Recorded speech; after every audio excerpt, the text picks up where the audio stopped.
மனச நல்லபடியா பாத்துக்கிறதுக்கான வழி என்னங்க? அத நிறைய பேர் பாத்துக்கிறதே இல்லை. யாரை பார்த்தாலும் டிப்ரெஷன், ஸ்ட்ரெஸ், மனசு சரியில்லை, திடீர்னு தப்பான முடிவுகள் எடுக்கிறாங்க. நம்மளுடைய அறிவை வளர்த்துக் கொள்வதற்கு பல வழி இருக்கு. உடம்ப வளர்த்துக்கிறதுக்கு நல்லா சாப்பிட்டா போதும். இந்த மனச நல்லா பாத்துக்கிறதுக்கான வழிதான் கோவிலுக்கு போறது, சாமி கும்பிடுறது, இறைவனை சரணடைவது.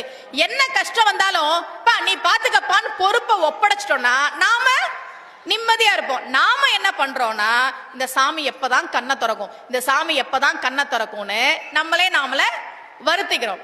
இப்போ இருட்டு வந்துருச்சு இல்லையா, இருட்டாயிடுச்சு. இந்த இருட்டு எப்ப போகும்? இப்ப இரவு நேரம் இருட்டு. இந்த இருட்டு எப்ப போகும்?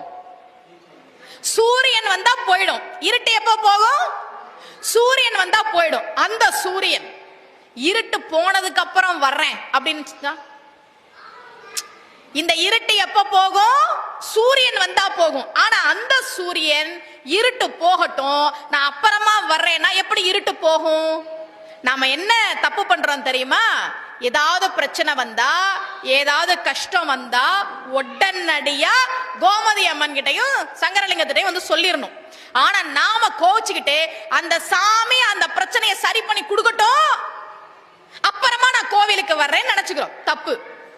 சூரியன் இருட்டு போகட்டும் அப்புறம் நான் வர்றேன் அப்படின்னா இருட்டு போகாது. சூரியன் வந்தா அடுத்த நொடி இருட்டு போயிடும்.